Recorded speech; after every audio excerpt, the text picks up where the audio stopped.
함께 말씀 보겠습니다. 오늘 보실 말씀은 마태복음 7장 1절에서 12절까지 말씀입니다.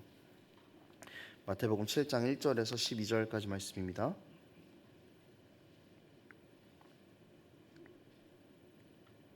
마태복음 7장 1절에서 12절까지 말씀 함께 교독하도록 하겠습니다. 비판을 받지 아니하려거든 비판하지 말라. 너희가 비판하는 그 비판으로 너희가 비판을 받을 것이요 너희가 헤아리는 그 헤아림으로 너희가 헤아림을 받을 것이니라. 어찌하여 형제의 눈 속에 있는 티는 보고 내 눈 속에 있는 들보는 깨닫지 못하느냐. 보라, 내 눈 속에 들보가 있는데 어찌하여 형제에게 말하기를 나로 내 눈 속에 있는 티를 빼게 하라겠느냐. 외식하는 자여, 먼저 내 눈 속에서 들보를 빼어라. 그 후에야 밝히 보고 형제의 눈 속에서 티를 빼리라. 거룩한 것을 개에게 주지 말며 너희 진주를 돼지 앞에 던지지 말라. 그들이 그것을 밟고 돌이켜 너희를 찢어 상하게 할까 염려하라. 구하라, 그리하면 너희에게 주실 것이요 찾으라, 그리하면 찾아낼 것이요 문을 두드리라, 그리하면 너희에게 열릴 것이니 구하는 이마다 받을 것이요 찾는 이는 찾아낼 것이요 두드리는 이에게는 열릴 것이니라. 너희 중에 누가 아들이 떡을 달라 하는데 돌을 주며 생선을 달라 하는데 뱀을 줄 사람이 있겠느냐. 너희가 악한 자라도 좋은 것으로 자식에게 줄 알거든 하물며 하늘에 계신 너희 아버지께서 구하는 자에게 좋은 것으로 주시지 않겠느냐. 그러므로 무엇이든지 남에게 대접을 받고자 하는 대로 너희도 남을 대접하라. 이것이 율법이요 선지자니라. 아멘. 계속해서 하나님 나라의 백성으로 사는 삶은 어떤 삶인가에 대해서 예수님께서 말씀을 하고 계십니다. 그러니까 어제 본문에서는 하나님을 사랑하고 섬기고 그분 안에서 염려하지 말 것을 말씀하셨는데요. 오늘 본문은 좀 관계적인 측면 안에서 하나님 나라 백성의 삶을 말씀하십니다. 사람과 사람 사이의 관계에서 비판하지 말라는 것을 말씀하시고, 그다음에 사람과 하나님의 관계 안에서 기도하라라는 이 말씀을 또 하십니다. 이 두 가지 말씀을 우리 삶에 잘 적용할 수 있는 그런 은혜가 오늘 새벽 이 시간에 있었으면 좋겠습니다. 첫 번째는 비판하지 말라는 내용입니다. 예수님께서는 비판을 받지 않으려면 비판을 하지 말라라고 이렇게 말씀을 하고 계시죠. 다른 사람을 비판하는 것에 대해서 굉장히 엄격하게 경고를 하고 계신 것입니다. 그런데 예수님께서 비판하지 말라라고 하신 말씀은 단순히 그 도덕적인 기준을 가지고 이 사람 잘못됐다, 이 사람 잘못됐다 이제 이렇게 지적하는 정도를 말하는 것이 아닙니다. 그러니까 비판을 하게 되므로 잃게 되는 무언가가 있기 때문에 예수님께서는 이 비판을 하지 말라라고 말씀하시는 거죠. 어떤 것인가 하면은 이 말을 듣는 대상은 바리새인과 서기관들입니다. 그러니까 예수님께서는 그 바리새인과 서기관들의 문제를 지적하고 계신 건데, 즉 자신의 문제에 대해서 지금 언급을 하고 계신다라고 우리가 확인을 해야 하는 거죠. 그러니까 본문을 보면은 예수님께서 말씀하시는 것이 비판을 하지 말라 해서 그치는 것이 아니라 비판하는 너 자신의 문제에 대해서 이야기를 하고 계시거든요. 그러니까 2절에서는 비판하는 비판 그대로 네가 비판을 받을 것이다 라고 말씀하고 계시죠. 그리고 3절에서는 왜 네 눈 속에 있는 것은 깨닫지 못하느냐라고 이야기를 하십니다. 그러니까 계속해서 비판을 하는 너를 강조하고 있는 건데, 그러니까 비판을 함으로 발견이 되는 그 자기 자신의 문제에 대해서 예수님께서는 지적을 하고 싶으셨던 것 같아요. 어떤 것인가 하면 비판이 가지고 오는 그 유혹을 경계하고 계신 것입니다. 건설적인 비판은 필요합니다. 그러니까 뭐 무조건 비판이 나쁜 것은 아니죠. 더 나은 상황을 만들기 위해서, 더 좋은 공동체들을 만들기 위해서 건설적인 비판은 반드시 필요한 것입니다. 하지만 이 당시 바리새인과 서기관들의 비판은 건설적인 비판이 아니었던 것이죠. 그러니까 선을 그어놓고 그 기준에 들어오지 못하는 사람들을 향한 그냥 비난이었습니다. 여러분, 우리는 왜 비판을 할까요? 비판을 통해서 우리는 얻을 수 있는 것이 있기 때문에 비판을 하는 것입니다. 먼저 첫 번째로, 비판을 하는 나는 최소한 그 문제로부터는 의롭다라는 그런 느낌을 얻게 되는 거죠. 어떤 사람을 보고 야, 왜 쟤는 왜 저렇게 행동하는 거야? 라고 말한다면 이 말에는 이미 나는 최소한 그런 문제 행동으로부터는 의롭다라는 것이 전제로 하는 말인 거죠. 그리고 비판을 함으로써 그 문제로부터 당신은 자유한 사람이군요 라는 평가를 주변 사람들에게 얻게 되는 것은 덤입니다. 그러니까 이게 함정이라는 거죠. 이것이 바로 예수님께서 비판을 통해서 경계하라고 말씀하신 것입니다. 어떤 것이냐면 나 스스로를 의롭다고 여기게 되는 것, 이것이 비판의 가장 숨겨진 무서움이라는 거죠. 자신의 모습을 객관적으로 바라볼 수 있는 힘을 잃게 됩니다. 나에게 의가 생기는 순간 예수님께서 말씀하시려는 모든 십자가의 의로부터 멀어지게 되는 것이죠. 십자가의 의가 우리 안으로 들어가기 위해서는요, 여러분, 내 안에 내 의가 남아 있어서는 안 됩니다. 하지만 남을 비판하는 것은 내 의를 내 안에 남겨두는 가장 강력한 방법이라는 것이죠. 우리가 남을 비판하지 말아야 하는 이유는 단순하게 도덕적인 목적 때문만은 아닙니다. 물론 도덕적인 부분 때문에 비판을 하지 말아야 하는 이유도 분명히 존재하겠습니다만, 더 중요하고 더 본질적인 문제는 비판이 나의 의를 만들기 때문인 것입니다. 우리 안에 내 의가 없어져야 십자가의 의가 들어옵니다. 비판함으로 나는 부족함에서 자유할 수 있고 다른 사람들로부터 의롭다라고 인정받을 수는 있겠습니다. 그렇지만 예수님으로부터 의롭다는 평가를 받지는 못한다라는 것이죠. 그러니까 여러분, 우리는 비판하는 사람은 아니었으면 좋겠습니다. 우리의 의가 주님 앞에서 하나도 없다라고 그렇게 고백했던 경험이 있고 또 그 고백으로 우리가 살고 있다면 우리는 비판해서는 안 될 것입니다. 비판은 우리가 십자가 앞에서 주님, 제가 제 의를 다 내려놓겠습니다라고 이야기했던 그 고백을 무색하게 만들어 버리는 것입니다. 오늘 우리가 예수 그리스도의 십자가의 의로 구원받았음을 믿는다면 그 의만이 우리를 살게 하는 것임을 기억하고 오늘도 우리의 의를 다 비워내는 그런 삶을 살아야 할 것입니다.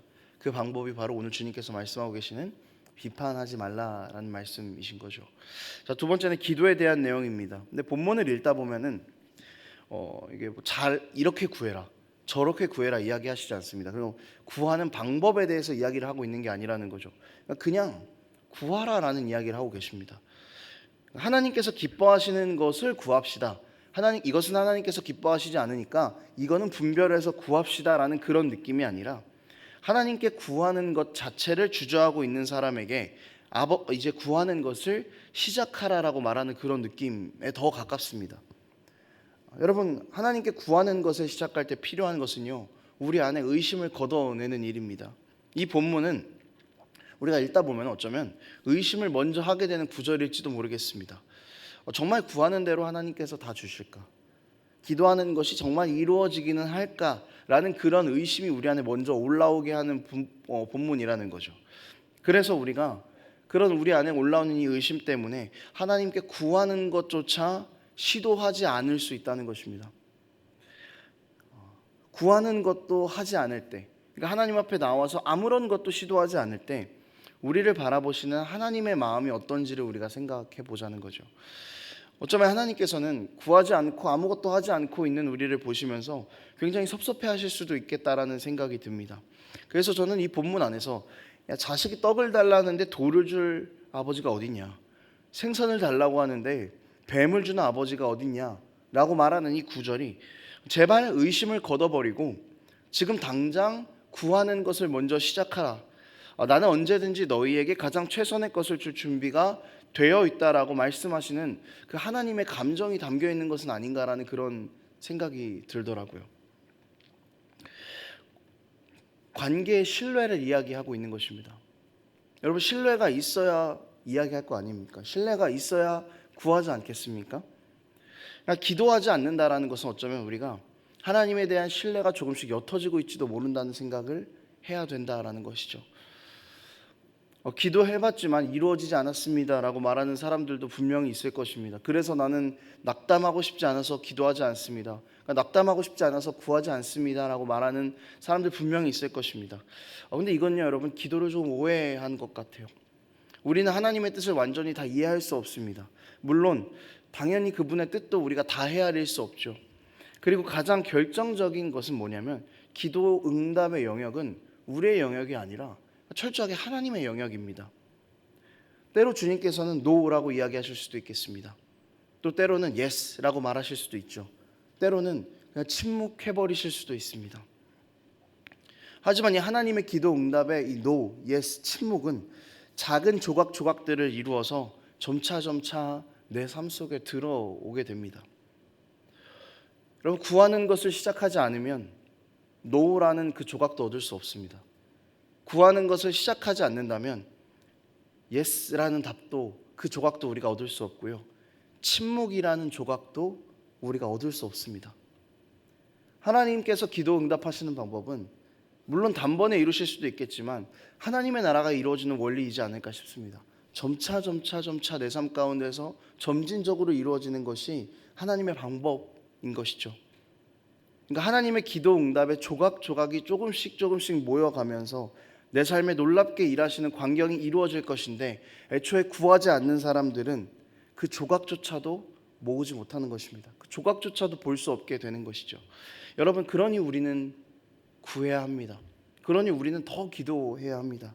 우리가 기도하면서 할 수 있는 일은 일단은 하나님께 구하는 것입니다. 일단은 찾고 두드리는 것입니다. 그리고 그 후에 하나님께서 어떻게 내 삶에 역사하실지 믿음으로 기다리는 것입니다. 때로는 기도 응답이 이루어지지 않는 것 때문에 절망할 수도 있겠습니다. 그리고 또 우리 삶에 정말 예상치 못한 일들이 벌어질 수도 있겠습니다. 그것이 좋은 일이 되었든 나쁜 일이 되었든 말이죠. 하지만 기도 응답이 하나님의 영역이라는 것을 믿음으로 신뢰하고 우리가 그분 앞에 엎드릴 때 우리는 하나님의 응답의 그 작은 조각들이 내 삶에 얼마나 크고 놀랍게 역사하는지를 반드시 확인하는 그날이 오게 될 것입니다. 하나님은 우리를 절대로 실망시키지 않으십니다. 하나님께서 주시는 기도 응답의 노라는 그 작은 조각이 때로는 우리의 그 순간을 실망시켰을 수도 있습니다. 하지만 그 점차 그 조각들이 조금씩 모인 후에 우리가 보게 될 광경은 반드시 아버지 되시는 하나님께서 우리에게 가장 선한 것으로 역사하시는 순간일 것입니다. 이것을 기대하면서 여러분, 오늘도 주저없이 하나님 앞에 구하는 우리가 되기를 원합니다. 때로는 노일지라도, 어쩌면 예스일지라도, 또 때로는 침묵일지라도 그 조각 자체를 모아가는 우리의 삶이 되기를 원합니다. 말씀을 정리하겠습니다. 여러분, 오늘 비판과 기도 이 두 가지에 대해서 이야기를 했습니다. 비판은 나 스스로를 의롭다라고 인정하는 유혹에 빠지는 우리 삶을 그렇게 유혹에 빠뜨립니다. 그러니 우리가 여러분 이 나의 의라는 그 유혹에 빠지지 않도록 주의해야 할 것입니다. 우리에게 필요한 의는 나의 의가 아니라 십자가의 의입니다. 이것으로 우리 삶을 계속해서 채워나가서 주님 원하시는 삶을 살아가는 그런 하나님의 백성이 되어야 할 것입니다. 주님께 엎드리는 우리가 되었으면 좋겠습니다. 아버지 되시는 하나님께 늘 엎드리는 우리가 되었으면 좋겠습니다. 하나님은 늘 우리와 인격적 관계를 맺기를 원하십니다. 그래서 우리가 무엇이 되었든지 일단은 하나님 앞에 나와서 가장 먼저 구하기를 기다리고 계십니다. 그리고 우리가 구한 것들을 들으시고 때로는 no, 때로는 yes, 또 때로는 침묵하시기도 하면서 그 조각들을 하나하나 모으셔서 우리 삶에 완성될 가장 선한 그림을 그리고 계십니다. 구하는 자만이 우리 삶에 보이시는 하나님이 내시는 가장 선한 길을 볼 수 있다는 것을 기억하면서 오늘도 주님 앞에 가장 먼저 우리 삶에 필요한 모든 것들을 구하는 우리가 되기를 원합니다. 기도하겠습니다. 하나님 아버지, 오늘 우리가 나눈 이 두 가지가 우리 삶 가운데 잘 적용이 되기를 원합니다. 비판함으로써 나의 의를 자랑하고 나의 의를 드러내는 그런 우리의 연약함들을 다 버리고 오직 내 안에 십자가의 의만 가득할 수 있도록 아버지, 우리가 비판하는 삶을 버릴 수 있도록 주여 우리를 도와주시옵소서. 또 우리가 하나님 앞에 나아가 구하는 것을 주저했던 삶이 있습니다. 이제는 이 모든 것들을 다 내려놓고 우리 삶에 다시 선하게 역사하실 하나님을 믿음으로 신뢰하며 모든 것들을 주님 앞에 구하며 시작하는 그런 나의 삶 될 수 있도록 주님 도와주시옵소서. 감사드립니다. 예수님의 이름으로 기도합니다. 아멘.